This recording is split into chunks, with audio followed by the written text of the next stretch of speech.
So, hello everybody. I hope you are well. We don't see very well. We don't see you very well. I hope you are not sleeping. You are sleeping?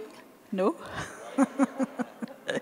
So, well, not yet. So, well, so as you all know, energy is one of the utmost point right now on the calendar, due to the high prices of energy, due to, of course, due to the COVID crisis, due to the war in Ukraine, due to the lack of Russian fossil fuel.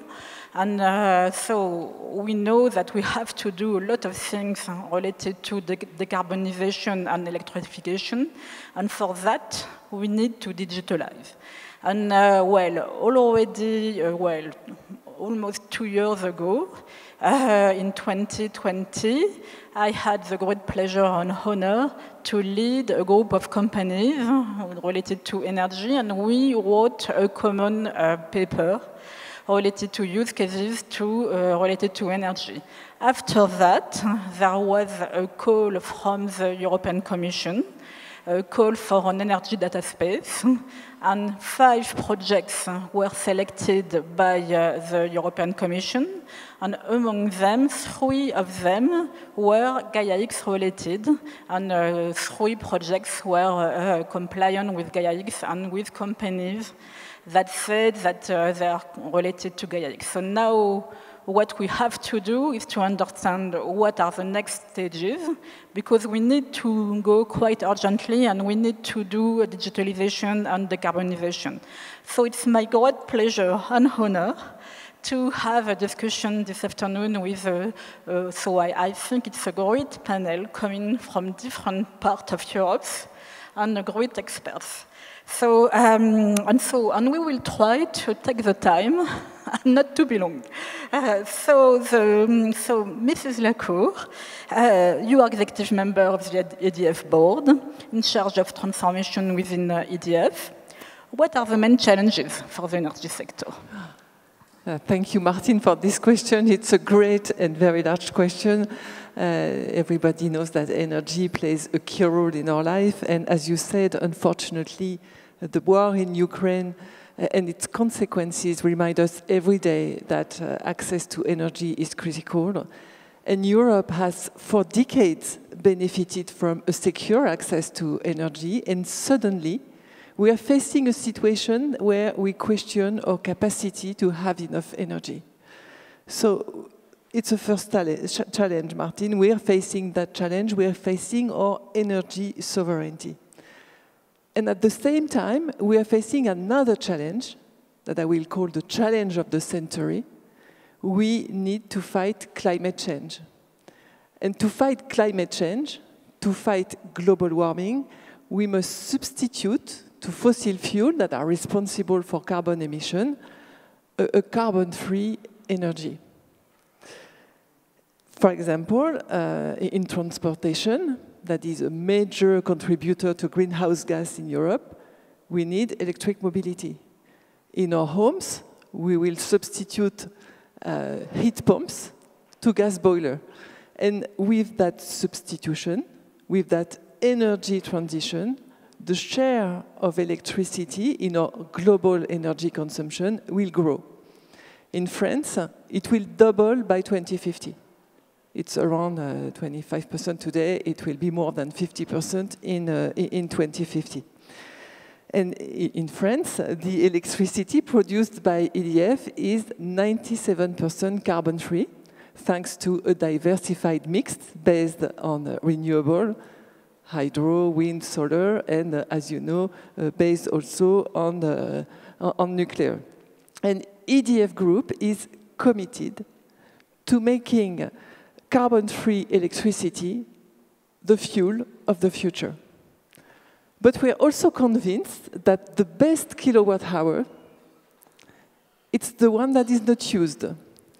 And that's why we are proposing to our customer a range of innovative services, advice, consumption monitoring, efficiency services. So, to put it in a nutshell, our challenge, Martin, is to build a net zero energy future with carbon-free electricity and innovative services, and that's the foundation of energy sovereignty. Thank you, Veronique. Huge challenges, I could say. So, Agnello, you, Mr. Gentile, so you are the Global Cybersecurity Director within Enel. And in that context, could you give us some examples how data in general and Gaia-X more specifically could help for that challenges? Okay, I hope it works. Thank you, Martin, for your very interesting and challenging question. And good afternoon, everybody. One of my personal quotes is to say that data are one of the most important energy sources. I strongly believe in that. And let me say that we have in front of us the upcoming EU action plan on digitalizing energy system. This plan aims at proposing a new framework for sharing data to support innovative energy services and to reach the European Green Deal objectives that has been just mentioned. And data are key assets for taking a decision for reaching these objectives. Let me say we have to move toward a data-driven company. This is a key point. To this aim, energy industry has elaborated 4 recommendations on the main drivers of digitalization of the energy sector. The first recommendation is data access, data sharing, data control. We need the rules for accessing and controlling and sharing data. We have to define data, rules to define who can access our data, which are the criteria for sharing data, which is the value we can receive from our data, and how we can protect our data. To this aim, a clear data classification schema should be the foundation for defining these rules for data sharing.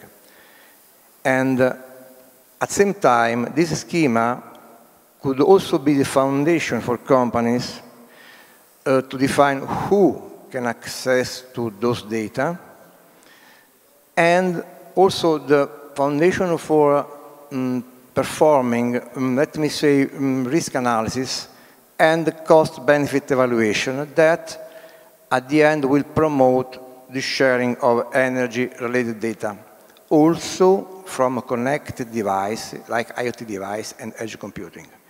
In this way, we can have the way to develop new smart business services. The second recommendation is about privacy and data protection. In other words, we need policy measures that can get the openness and competition in these new markets on services based on energy data, and at the same time to ensure data protection, privacy, and cybersecurity.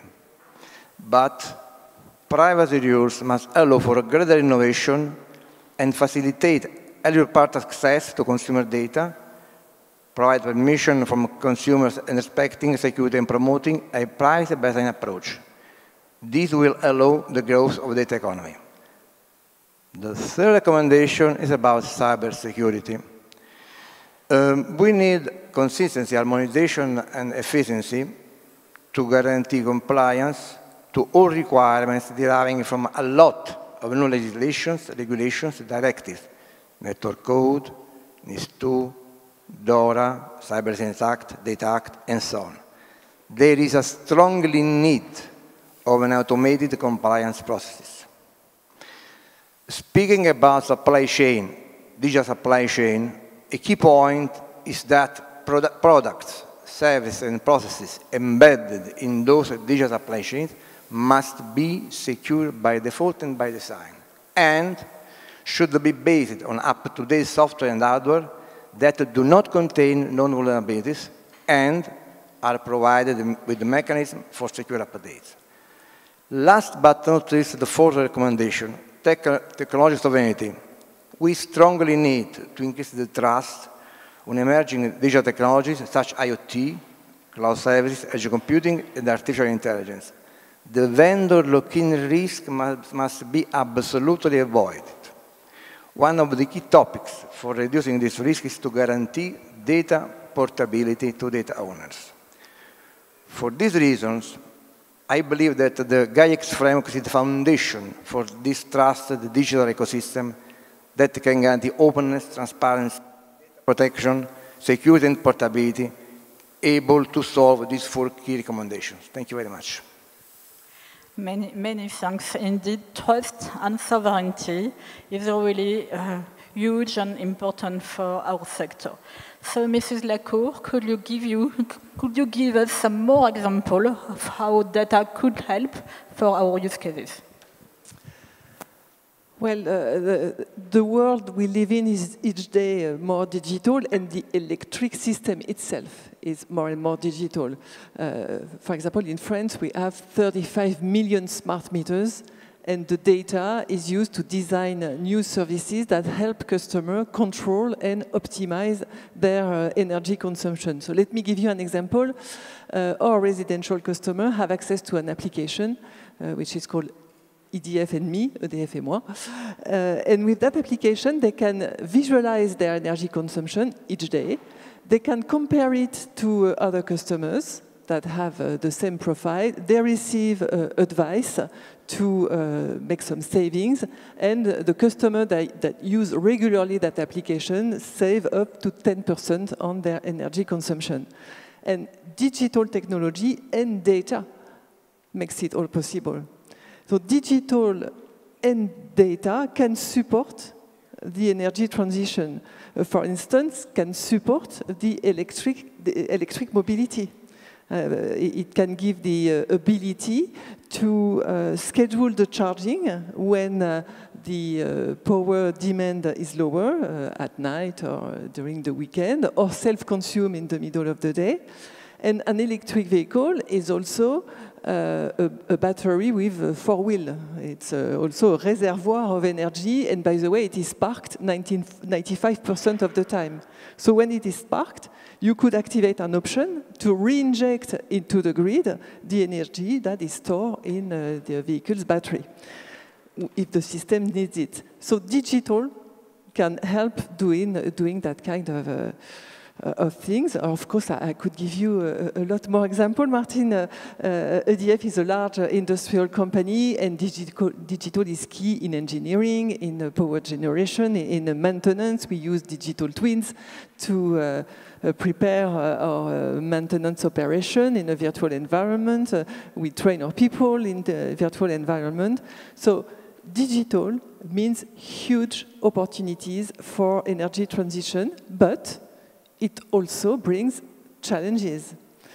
As energy systems get more and more digital, energy sovereignty comes with digital sovereignty. So therefore, we need a secured and trusted environment, secured as far as cyber is concerned, trusted as far as immunity to extra-European legislation. So we need that environment where we can easily store and share our data. And on this part, thanks to your work, the Gaia-X labels bring transparency and trust. And again, there is no energy sovereignty without digital and data sovereignty. So that's why EDF is, as you all know, a founding member of Gaia-X, and we are fully supportive of all the work that is done in the initiative, and of course in the energy data space that you're driving, Martin. And we are involved next to other European companies in European projects like Omega-X, EnerShare, or DataSeller. Thank you, Véronique. So speaking about other projects and good projects, so Dr. Avalon, your company is coordinating a project called EnerShare. And EnerShare, so EDF is part of EnerShare, but also a lot of companies with some Gaia-X members and some Gaia-X specifications. So the point is also that the European Commission has recently produced a paper, a really important paper, called Energy Action Plan, Digitalization of Energy Action Plan. So what are your views of that and your project and the action plan? Okay. Thank you very much, Martina. Let me say, it's first of all an honor to contribute to this round table and to give the point of view of a technology provider that is somehow complementary, but I would say that we are on the same boat. Energy is a real challenge that we are trying to deal with together. Energy share is one of the 5 project that the European Commission has decided to found in the call that Martin was mentioning before. And sincerely speaking, I mean, what we are doing there is something that is aimed to capitalize all the possibilities to improve data sharing capabilities using standard technologies and also emerging standard technologies, like, for example, international data space, but also to improve interoperability and to increase the capability to have a market share that enables data sharing and data production in a more efficient and better way. With this respect, I mean, the idea with the energy share is to create a full deployed energy data space, and I think this is one of the key ingredients that we need, and we are discussing about in Gaia-X and not only, in order to improve the level and the quality of services in the energy sector and in the energy value chain. Now, this is something that, as Martino was saying, is done in contribution with a number of Gaia-X members and Gaia-X friends. And let me mention University of Aachen, first of all, and my friend Antonello, with which we have made many projects since some years, I would say. But also eventually the Technalia, Fraunhofer, and clearly International Data Space and the Firework Foundation that will give us support in order to implement open application and open solution to facilitate the creation of data space. Now, what is important to underline with respect to the communication of the European Commission is that these projects that we are doing have to go exactly in the direction of convergence. And if there is something that we have to deal with, is the challenge to make these 5 projects as contributor towards an ecosystem and nodes that can create a unique energy data space. The real, let me say, possible problem that is behind the lack of convergence is the fact that these projects are treated as separated and individual projects. So what we have to push all together is the fact that these are sister projects that should go towards a unique big objective. Thank you. Thank you. And yes, you're right. The real point is interoperability of all the projects. And that's a really key point. So, Professor Monti, it's a real honor and pleasure for us to have you directly from Germany. So really a pleasure. And you are coordinating a project related to the coordination of all these projects in the field of energy data space. So it is a difficult task. Well, my question is, again, what are the main challenges, how you could help, how digitalization can help, and what is your view on that? Yeah, thank you very much for the question, and thank you for having me here. First, I have to give a clarification that I'm coordinating the Internet project as part of my second job, which is in Fraunhofer, which is a founding member of Gaia-X. And Internet is really a challenge because actually the challenge you mentioned is just one part of what we are asked to do for the European Commission, which is really tackling the whole question of interoperability in the energy sector. Going digital and not starting from the beginning with interoperability in mind would be a dramatic mistake. And interoperability is much more than what many electrical engineers understand, because electrical engineers are used to interoperability because of very simple things, voltage level, current, you know, this is our traditional. Now we have to bring to service interoperability and so on, which is a new culture for power engineers that we have to bring, and that's also a question of education. Coming specifically to the question, so what Internet will do in relation to the data space, we have, first of all, a very concrete step during the upcoming event of NLIT in Frankfurt. There will be a workshop where all the 5 projects agreed to participate, so there will be an open discussion where the projects, Internet as a coordination support action, but the public will be involved so that we start in the same direction altogether. All those projects are very young, so some just really started. And the first task the European Commission gave us is to look together at use cases. What are the main use cases in the energy sector for data space, and make sure that the projects are harmonized from the beginning already in the list of use cases. And then, as Dario said, the task of the Commission is really to make sure that there is one single energy data space. And that's the challenge, because on one hand, I think the Commission didn't want to have an enforced solution, but they want to have interoperable solution. And that's why the construction makes sense, because we don't have one consortium and saying, this is the law, this is the solution, but we have options for solution coming from different projects, and then an overarching umbrella of Internet. They make sure that anyway those projects talk to each other, and even different implementation, selections and so on, can still be interoperable. And I find from that perspective, the approach of the European Commission definitely something I would support. Thank you. So, Mr. Beth, so within Atos, you are also coordinating a project, so it's a project called Omega-X. So the X, well, someone mentioned this morning that the X is really, well, all the projects are called something X.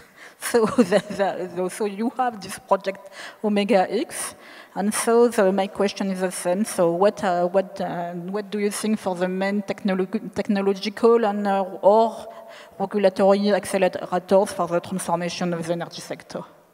Okay, thank you for inviting me here, and thank you for the question.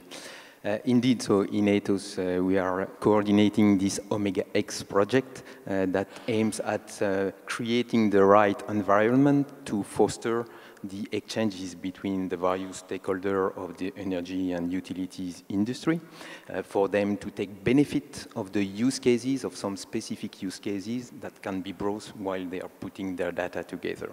So, to come back to your question, as you rightly said, there are 2 kinds of accelerators for this kind of project, technological and related to regulation. If I focus on 3 of them, the first one, and it has been previously said already, but I would call it the full interoperability of the services to really allow seamless exchanges of the data between the various stakeholders and avoid any vendor-locked approach.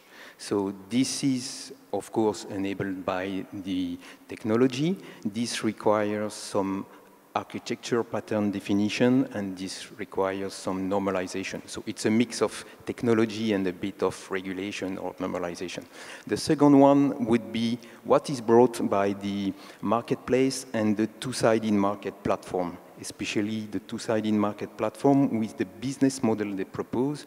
You can create value and by the aggregation of several use cases, because it often happens that a single use case that is supported by a data that you share is not enough to build a business case to share this data. So the two-sided market platform is really an accelerator.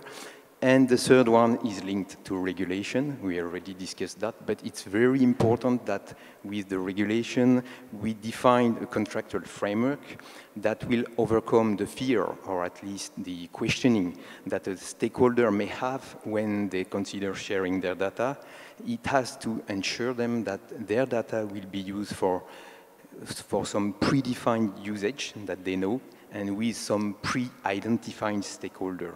And we have to guarantee that to really unleash the potential of the sharing of data.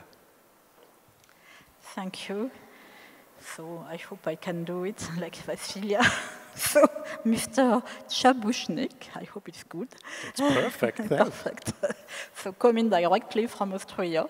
Taking another angle, from your point of view, what are the challenges to cooperate across companies? Because we have to motivate stakeholders to engage and to participate in such data sharing programs. The easy answer would be regulations, norms, standardization, and interoperability.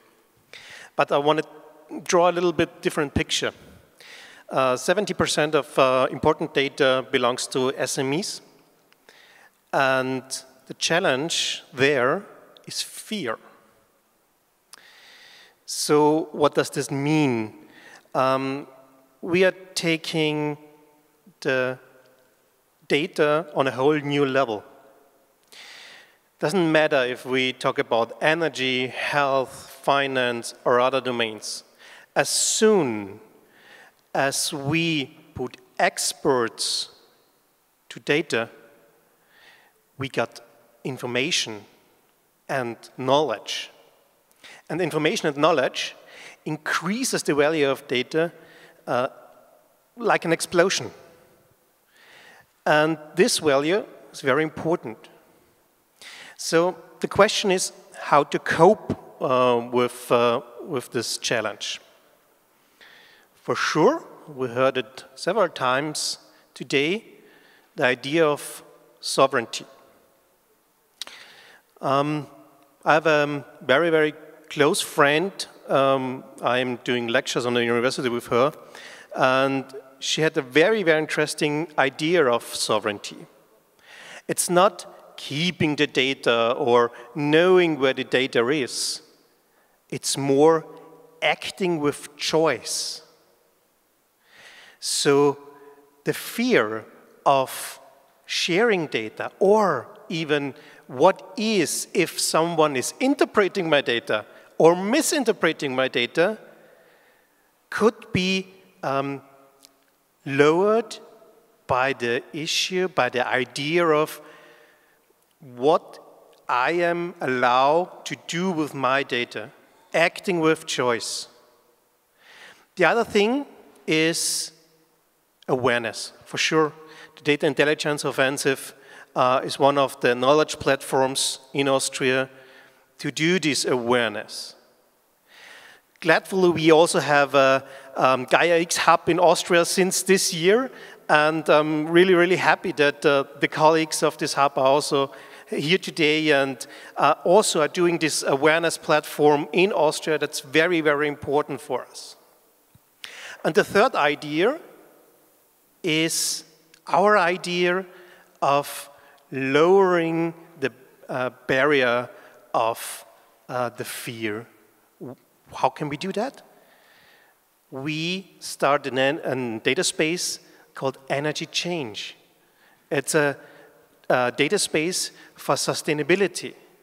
So the idea is not to start with organizational data, with personal data, or with industrial data. Start with data sets who are making our world a little bit a better place.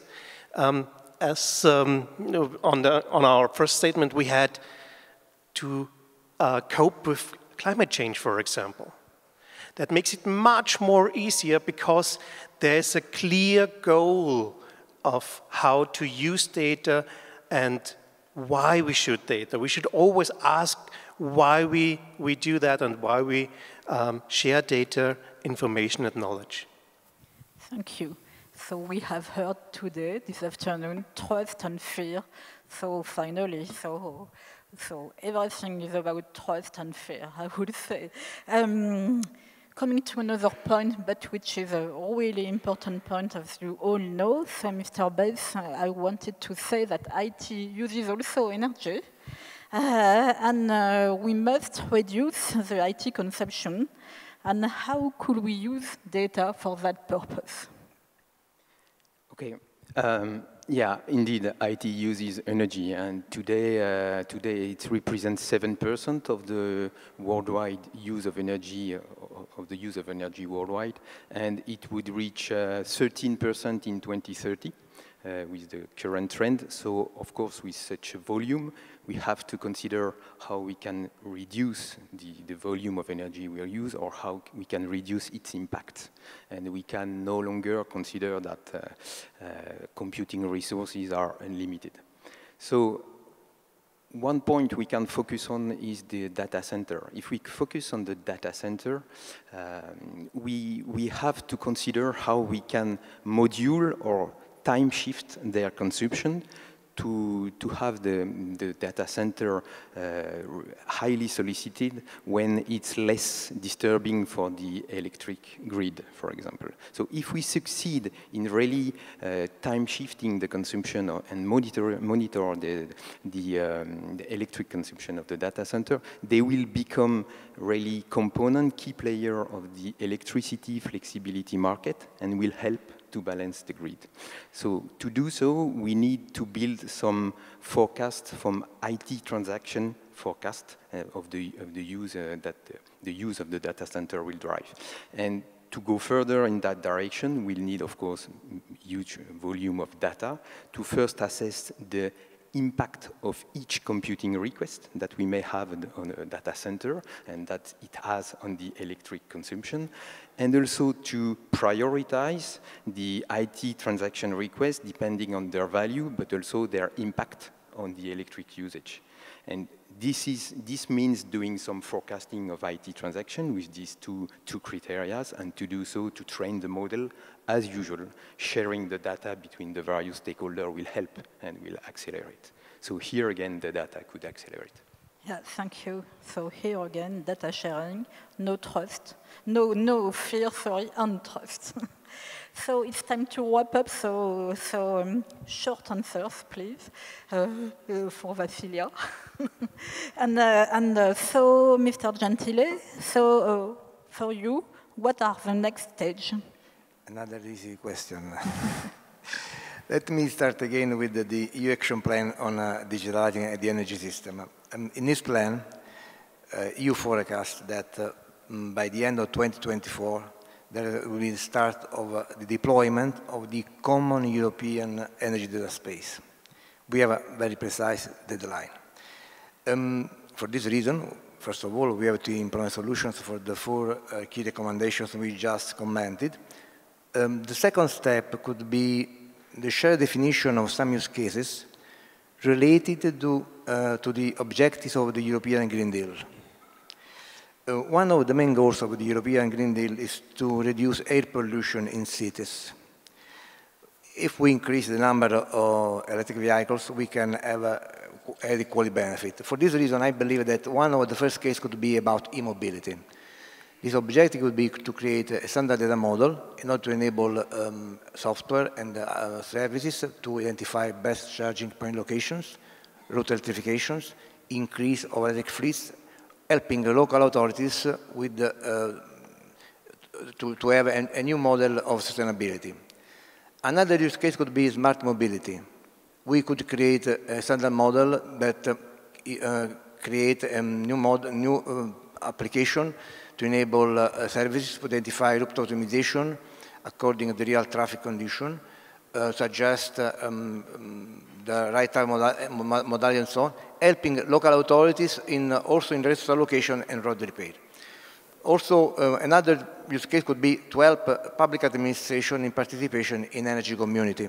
It's a new way to distribute energy on smart grid, and this 3 use cases could pave the way in order to be ready by the start of 2024 in order to be to have the first use cases for this European energy data space. This could be next plan activity for next year. Thank you. So some question to Professor Monti.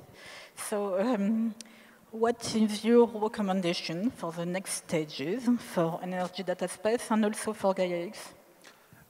I would say the main recommendation is to, I would say, bring the data space for something we understand, people in the field, to the average guy on the street. Because particularly in the energy sector, what we are talking about is a process that can only work if we convince everybody to be part of this process. It is at two levels. First of all, it's an investment for the customers, and second, to be willing to be part of the systems and interact with the system.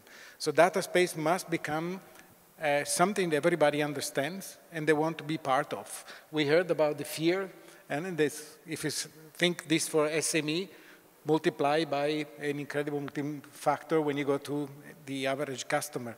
So talking about data space to the customers right now, not an easy topic, but we have to make it so, because we have even more data. If we heard about examples from EDF, so definitely data will be mostly there, and the data valuable for the energy sector are mostly with customers, or will be even more in the future. So democratization of the concepts. And if you go to somebody in the street and ask him what is an energy data space, they have to understand. Exactly.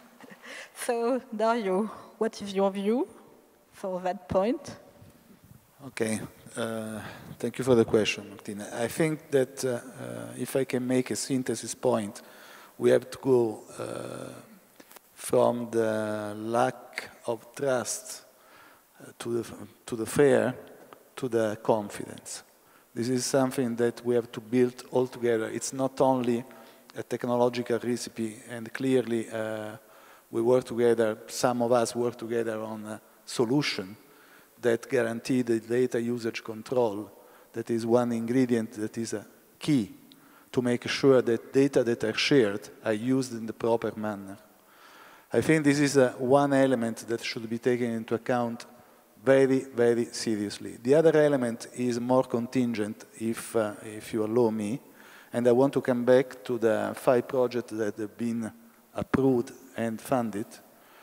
We have to make sure that these work together as an ecosystem of projects, and they can generate a unique energy data space where the different projects eventually can contribute as individual nodes.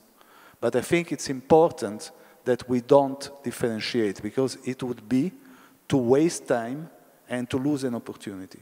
We have really an enormous amount of money on the energy sector to implement an energy data space. And I think from this discussion, the urgency to do this is something that appears in a clear way.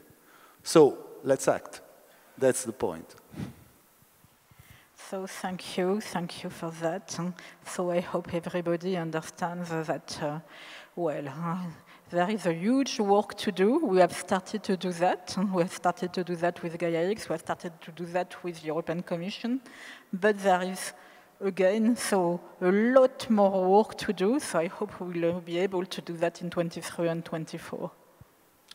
Well, thanks, Martine, for leading this panel, but also for being a force in Gaia-X. And I want to acknowledge the great work Martine has done in the labels work, but also being a spokeswoman for the energy sector and the importance of that sector, and basically coming up with the new models that would drive this in Europe. And I think we had a very interesting discussion. I hope you all start to see the patterns, because whether we talk about health, whether we talk about finance or energy, we see the same thing.